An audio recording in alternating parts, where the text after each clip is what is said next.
Всем привет, ребяточки! Привет! Вы, как обычно, на канале Своим ходом. С вами Лизончик, Виталик. И мы продолжаем вам показывать Китай.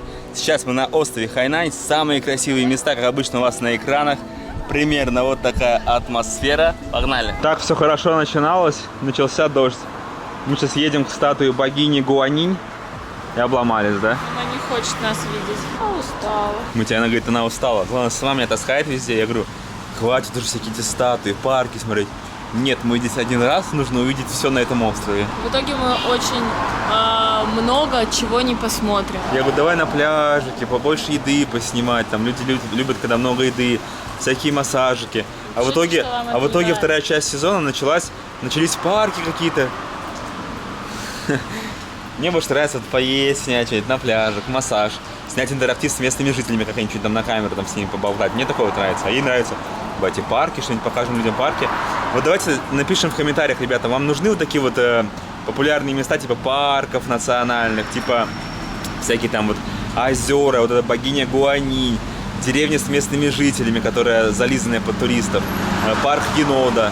Если вам это нужно, пишите в комментариях, чтобы я не парился, потому что если это вам реально нужно, я даже не буду заморачиваться, буду это снимать. Сейчас здесь справа выскочит опросник, нужно вам проголосовать. Итак, друзья, мы приехали в культурно-исторический центр, который называется Няньшань. Здесь стоит огромная богиня Гуанинь. Ехали мы за 60 километров на скутере. Такое ощущение, что ехали часов 5, наверное. Я уже выспался за рулем, уже так все, как будто только проснулся. А, такси? Так я не хочу только... Я же только приехал, ты что? Я пошел на Гуанинь смотреть. Ну, судя по этому огромному количеству таксишек, друзья, тут, конечно, поток туристов бешеный вообще. И это место номер 1 по посещаемости здесь на острове. Самое популярное место. Посмотрите, сколько туристических автобусов здесь стоит на парковке. Они до бесконечности. Вот это я понимаю. Полицейский автомобиль, друзья, бронированный, смотрите. Вот это мощь. Вот это мощь. Обалденский, вообще красавчик такой черный. Из зоны парковки мы плавно перетекаем вот сюда. Туристический центр, здесь покупаются билеты, и это капец, конец света, как обычно. Как и во всех таких местах в Китае, огромное количество туристов и желающих попасть внутрь. Столько народа, что у меня такое впечатление, что я сейчас иду в Диснейленд, захожу вот в эти ворота. Один билет стоит 129 юаней. Ну вот мы и вошли. И первое, что я вижу, это вот такие вот лавки с сувенирной продукцией. Здесь можно покушать. А нам туда. Это огромный гигантский парк, куда нужно приходить, ну, минимум часа, наверное, на 4, чтобы все посмотреть. И сейчас там еще будут автобусики, их нужно будет отдельно покупать. Здесь находятся вот такие стойки, можно купить гида, который потом возвращается. Гид на русском языке будет, и стоит он 80 юаней. И в залог вы еще должны оставить 60. Я еле заставила вообще поехать, он вообще не хотел. Он говорит, ты видела Гуанинь на фотках? Вы что, таскаешь по всяким местам туристическим? Я хочу снимать нормально все. Кафешки всякие, покушать что-нибудь. Сегодня пасмурная погода, он пытался меня затащить на пляж до Дунхай, чтобы там купаться, есть какую-то непонятную еду и ходить на массаж. Да, это был отличный контент. Дорога была долгая, поэтому мы решили покушать сначала. Есть такая вот кафешечка. Я взял себе суп вот такой за 40 юаней, а Лиза взяла себе вот такую штуку за 15 юаней. Он ее делает. Это такой, знаете, блин или нан можно его назвать. А мне суп принесли. О, красота. С мясом, смотрите, как вкусно. Вообще, вот это я понимаю. Вот это я понимаю супчик. Такой, прям, знаете, жирненький, хорошо. Больше похоже на лапшу быстрого приготовления из этих стаканов. Очень вкусно. Все, мы готовы к освоению этого парка. Очень вкусно покушали. Погнали. Перед нами сейчас главные ворота. Что красивенько, пальмочки, такие знаки китайские. Дальше китайцы, как обычно, показывают мастерство умещения на 100 метрах разных много всяких приколюх, где можно пофотографироваться. Вот, например, здоровенный, красивый павлинчик. Гонг, в который можно побить и просто сделать классную фотку. А вот те самые костюмчики, которые очень любят китайцы покупать здесь на острове Хайнань, такие одинаковые братья. А флажок впереди нас такой, видите, желтенький.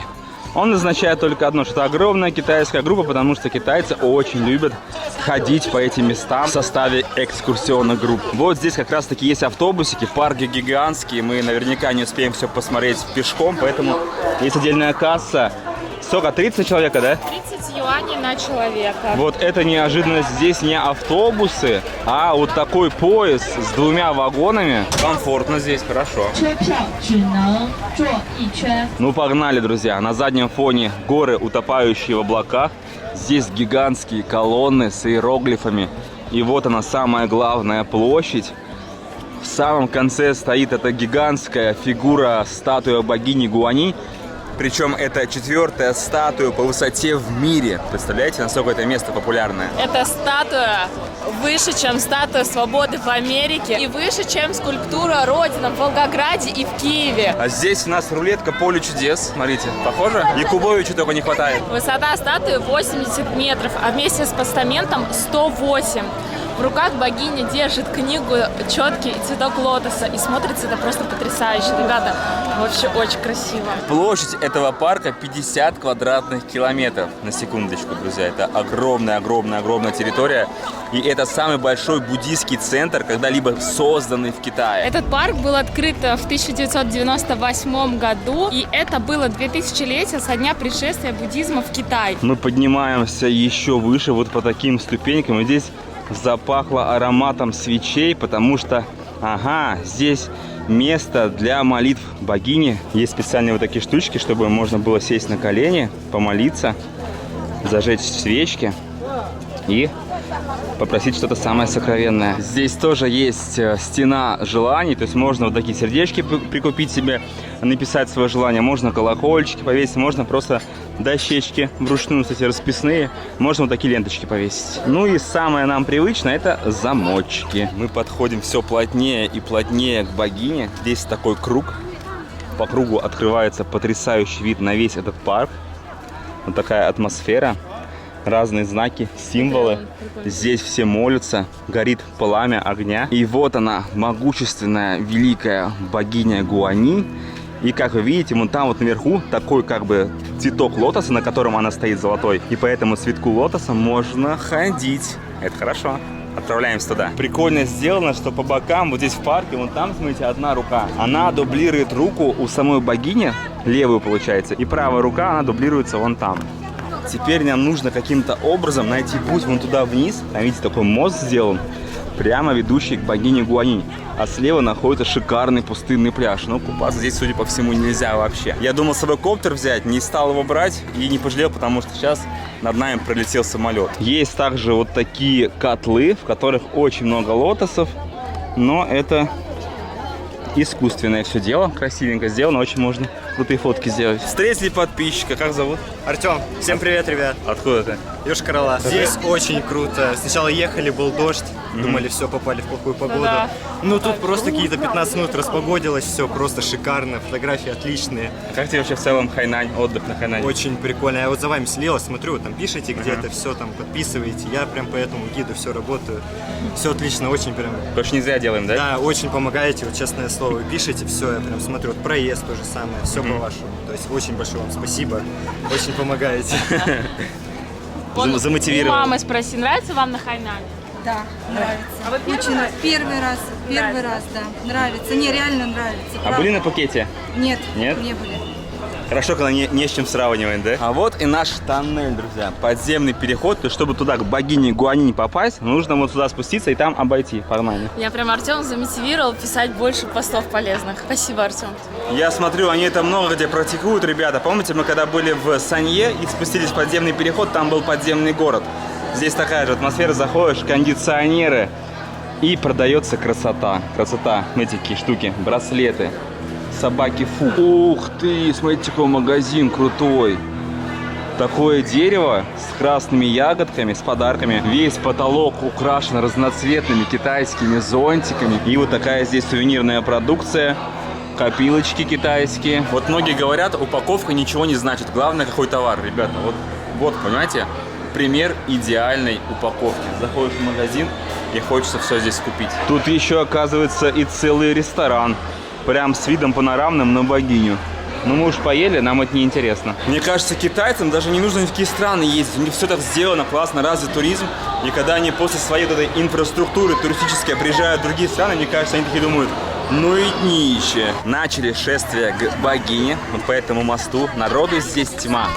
Все идут туда, все возвращаются обратно, бесконечный поток. У основания статуи тоже можно помолиться, поставить свечку, где все дело поджигается.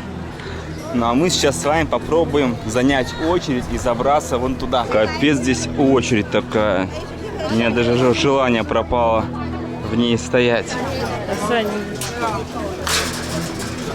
Вот такой турист. Я сейчас там стоял, ждал тебя, ждал, там змейка ведь такая длинная. Я думал, ты уже ушла, я тебя пропустила, я испугался. Обратите внимание, что все еще идут по дороге молятся. Ну не все, конечно, многие вот в телефонах сидят. Но многие прям идут и молятся. Вот, видите, женщина, за ней тоже женщина. Молятся все. Тут внутри есть лифт, можно на лифте подняться наверх, а можно пешочком. И вот мы прямо у самого подножия богини Гуанинь. Посмотрите наверх, какая здоровая вообще. Белоснежная. Посмотрите, какие гигантские четки у нее в руке. С ума сойти. Как вообще можно вот такое вот построить? И, ребят, обратите внимание на ее руки. Они сложены перед собой в этих руках четки. То есть она двухсторонняя, потому что мы сейчас стоим и смотрим лицом на море. А уже когда с той стороны смотришь на статую, у нее руки совершенно по-другому расположены, и в них находится книга. По кругу идет вот такое вот огромное нагромождение вот этих камней, защищающих от волн. И как они вообще сюда их притащили? Навалили, и смотрите, каждый камушек подписан. Считается, что эта статуя охраняет остров от цунами, и с тех пор, как она была установлена, цунами на острове не было ни разу. Совпадение? Не думаю. И вот с этой смотровой площадки у подножия богини очень хорошо просматриваются масштабы этого парка. Посмотрите. 50 квадратных километров, то есть вон там находится пагода, это все территория с пляжами, вон там еще одна пагода находится, это центральный парк, вон оттуда мы приехали, и дальше много-много-много территории. А богиня-то оказывается трехсторонняя, мы сразу не заметили, то есть с одной стороны книгу держит, с другой четки, а с этой третьей стороны она держит лотос. Видите, у полицейского в руке квадрокоптер маленький, он у кого-то его отнял, потому что снимать нельзя. Внутри статуи вот такие вот коридоры, посмотрите, я в этом не разбираюсь, но тут что-то написано, смотрится как золотой коридор. Внутри находится гигантская вторая статуя, полностью из золота, богини Гуанинь. Снимать нельзя, но вот вам пару кадров снял так быстренько, специально для вас. На выходе из статуи обязательно есть такой вот магазин с сувенирной продукцией. Причем сувенирка, конечно, у них очень качественная. Вот хочется все купить. Это трехглавый, видимо, у них какой-то бог, наверное, есть в Китае. 1680 юаней. А здесь вот такие потрясающие китайские статуэтки по китайскому календарю, то есть в год рождения. У меня, смотрите, кролик, смотрите, какой пусечный. А Лиза у нас змеюка. Вот такая змеюка. 38 юаней мы берем. Они вот в таких коробочках. В общем, мы затарились здесь, взяли этих статуэток всем. Родителям Лизы, моим родителям и брату. Ну вот, друзья, мы вышли. Это моя змеюка по китайскому календарю. Змея. А я кролик, которого она жирает каждый день. А кто вы, друзья, по китайскому гороскопу? Напишите в комментариях, и сочетаются ли у вас пары. У нас вот, например, змея и кролик вообще не должны сочетаться, как бы. А у нас все нормально. Напишите через тире, кто вы, кто ваша жена или там любимая девушка. Просто интересно, как у вас пары сочетаются, не сочетаются. И вообще в жизни это как-то к вам относится или нет. Я точно змея. Потратили мы на сам храм 1,5 часа. И вообще вот на эту территорию возле храма. Очень интересно, очень красиво. Прям вот советуем от души. Я вообще не люблю такие места посещать, такие храмы, такие комплексы. Но здесь это все сочетается с природой, с морем. И стоит приехать сюда. У меня новая шляпа. Нравится? Мы идем вниз. Они по-любому думают, вот туристы, им стопудово нужно такси. Hello. Thank you, thank you. Ты говоришь thank you, проходишь дальше. Потому что у тебя есть скутер. Вот он, наш красавчик, заждался нас. Все, ребят, поехали. Едем в Санью. Вперед. Смотрите, видите вот таких вот 5А на выезде. National 5A Tourist Spot. В Китае буква А это равносильно звездочка. То есть если туристическая достопримечательность очень крутая, ей достается вот эти вот 5А. Мы вообще почитали и поняли, что, ребята, здесь на острове нужно путешествовать, вот в разные места ездить или на автобусе, или с экскурсией. Лучше на автобусе, это гораздо дешевле, чем на байке. Очень дешево, бензин не нужно покупать, не нужно арендовать скутер, гораздо выгоднее. Единственное, что просто нужно знать эти автобусы, номера, где они останавливаются, как бы, да. Ну и плюс нужно их ждать. То есть на байке больше свободы, но на байке жопа очень устает. Вообще, ребят, байк вообще на Ханане не берите, я прям не советую, серьезно. На автобусе безопаснее. Катайтесь на автобусе с местными, Мы, если в следующий раз приедем на Хайнань, наверное, будем на автобусе кататься. Стоим тут на перекрестке, на обычном перекрестке в городе. Голову поворачиваю, а тут цветочки в горшочке стоят. Боже, как красиво здесь все сделано. А теперь самое интересное, друзья, уже тут начинается закат. Мы приехали в Санью и торговый центр, который называется Ланхай Шоппинг Плаза. Он прямо сейчас перед вами, он такой вот высокий, огромный. И там, короче, внутри много еды. Обалденно. Мы же попробуем что-нибудь. Это один из самых новых торговых комплексов, построенных в Санье. Вот мы заходим, имеется карта. Много ярусов вниз, много ярусов вверх. Внизу и здесь, грубо говоря, одежда, а вот еда уже повыше. Изнутри торговый центр похож на космический корабль. Котятки, хотите есть? Я умру сейчас просто. Вот оно, вот оно, вот О, оно. как классно. Запахло так вкусненько. Здесь очень много ресторанов, всякие китайские, японские. И сегодня хотим проверить здесь вот эти вот роллы и суши. Видите, есть такая лента, по которой ездят роллы. То есть вы их берете любые и кушаете. Народу много, поэтому мы и клюнули. Должно быть вкусно. Здесь сразу наливают бесплатный чаек. Причем, ну там мест не оказалось. То есть можно там сесть все брать, а можно заказывать по меню. Вот мы, наверное, будем себе по меню заказывать. Ресторан этот японский, называется он Lotus Sushi. Вот такое красочное, яркое меню. Много всего вкусненького. Итак, друзья, у нас первые две порции. Вот у нас октопус, это такие шарики. Давайте возьмем один шарик. Он в соусе. Окунаем. Такое ощущение, что там внутри, конечно, пюрешка из осьминога. Дрянь не берите. И вот такой набор. Здесь получается у нас 7 сушенок. И у каждой сушенки свое мясо рыбы. Вот креветочка. Рис разваливается. Друзья, это очуметь можно. Это очень вкусно. Это, знаете, рыбка, как будто бы она на гриле сделанная. Это прям вот конкурент суши-тей. Вот это вкусно. Ну и самый дорогой ролл, друзья, вот такой вот набор. Здесь 6 штук, смотрите. Самый дорогущий. Там 2 вида мяса, внутри еще мясо. Я даже боюсь его есть. Давайте проверим.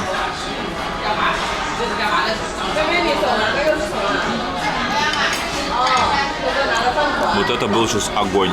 У меня сейчас просто разорвало все мои вкусовые ощущения внутри. Вот это прям такой вообще целый фейерверк таких вкусов разных. Все не смешанные, рыбка на гриле. Не описать словами, очень вкусно. Кстати, вы же часто пишете: имейте приличие, снимайте в заведениях кепку и шляпу. Как вы можете, ребят?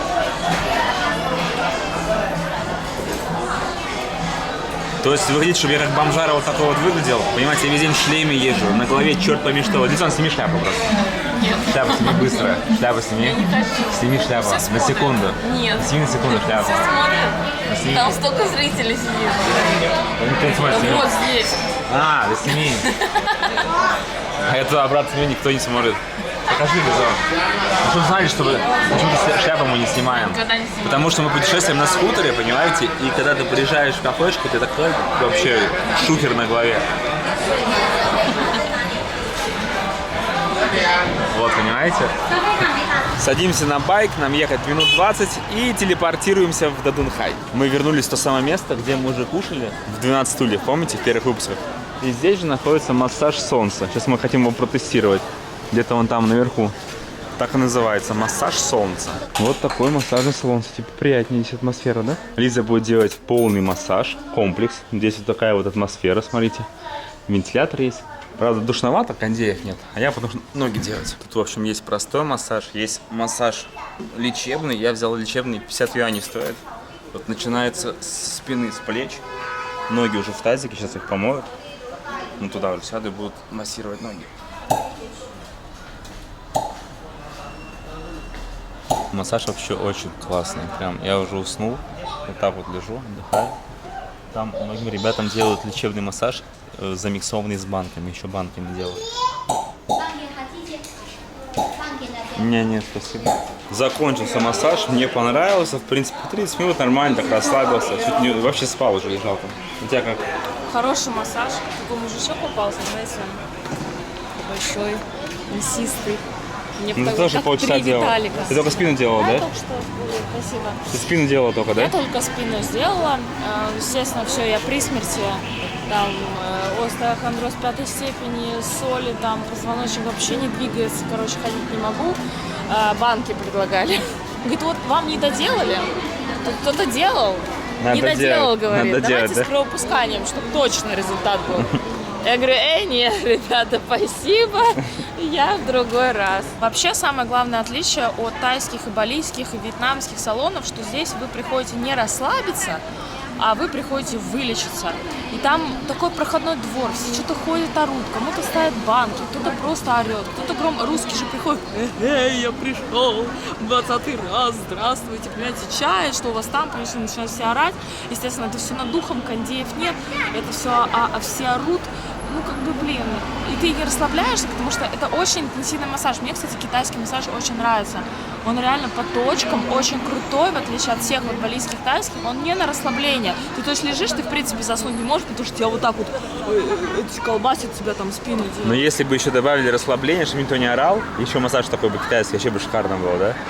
А так как бы галдеж постоянно стоит такой. Галдеж, жарко, очень жарко. Я прям чувствую, как я потею под его руками, прям как я вся мокрая лежу, потому что очень сильно жарко. А еще Лизу мужики трогают. На Бали у нас все время Мужики, выбирают не девочек. понимаю, блин, почему? А здесь нет женщин, да? Это же одна женщина была, ноги делала кому-то. Всем делают все мужики, да? Мужики, да, делают, и ты должен перед ним раздеться. Ну, прям, Подошел к концу очередной день, друзья. Вообще столько всего наснимали, накатались, вымотались, даже устали.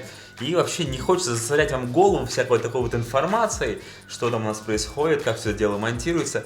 Но просто в последнее время очень много комментариев. Люди вообще не понимают, что такое видеоблогинг, как он делается. Все думают, что все так просто. Но раз уж у нас с вами такая, знаете, прямая связь, и мы хотим, чтобы вы максимально были с нами близки, мы вам открываем вообще все свои секреты, рассказываем все, так давайте я вам и расскажу, что происходит сейчас. То есть вот у нас был день, мы столько всего наснимали, и время сейчас здесь час ночи. То есть мы весь день ездили, и чтобы, например, Китай выходил в прямом эфире, то есть мы приезжаем, время час ночи, и я сажусь за комп и монтирую видео в реальном времени. Это очень сложно, и не каждый выдержит такое. Поэтому, ребята, если вы думаете, что вот я сейчас создам видеоблог, буду путешествовать по миру, снимать видосы, все это непросто. Но самое главное, чтобы это приносило удовольствие. Лизона, ты что делаешь? давай ты сам без меня, я вообще уже просто так спать хочу. А что касается Лизы, вот мне кажется, у нее самая сложная работа. Я помню, мы видео уже записывали, многие написали, это ты просто поверил, что у нее сложная работа, самая сложная работа у тебя нет. У меня на самом деле работа сложная, но она как-то, знаете, она такая более хобби, потому что я снял видео, смонтировал, да, чтобы в реальном времени все выкладывать, нужно очень много усилий и нужно любить свою работу. Но у Лизончика самая сложная работа. На самом деле, вот, казалось бы, комментарии ваши, да, то есть она заходит, например, в Инстаграм, в директ, там просто 100 сообщений в директ, и нужно каждому человеку ответить на этот директ. Я на самом деле не знаю, зачем она отвечает, тратишь кучу времени, и в принципе все эти ответы на вопросы есть в наших видео. Так пусть просто скинь ссылку на видео, пускай люди смотрят там. Нет, она каждому лично отвечает на эти комментарии. Так это Инстаграм раз, это ВКонтакте в группе куча сообщений. Даже задают такие вопросы, знаете, подскажите, пожалуйста, вот мы с семьей, нас 5 человек, и мы хотим поехать куда-нибудь, у нас столько-то денег, подскажите, и, пожалуйста, распишите маршрут. Мы, конечно, на такие вопросы стараемся нормально отвечать, вот, но в основном мы на все вопросы всегда отвечаем. Дальше это просто капец, нужно написать пост в Инстаграм, что-то там придумать, потому что это уже реально превратилось в работу, и ты не можешь просто фоточки постить. Бывают такие периоды, когда вот постишь, прям тебе прет, там, не знаю, 10-й день в Китае, и начинается перенасыщение, и ты уже все, у тебя крышняк снесло, и ты уже не знаешь, про что написать, а просто фотку выложить, ну, как-то, не знаю, не очень хорошо. Хочется какую-то полезную информацию дать. Вот Лиза посты эти пишет. ВКонтакте нужно выложить фотку. Дальше у нас впереди уже у нас расписан план на 6 месяцев вперед. Я не знаю, как она все это делает, это какой-то железный человек. Просто я бы на с ума сошел. Вот я вот люблю, знаете, чтобы все просто было. У меня в мозгу одновременно может происходить только один процесс. То есть вот одна мысль, то есть я вот сижу, монтирую видео, все, я больше ни о чем не думаю.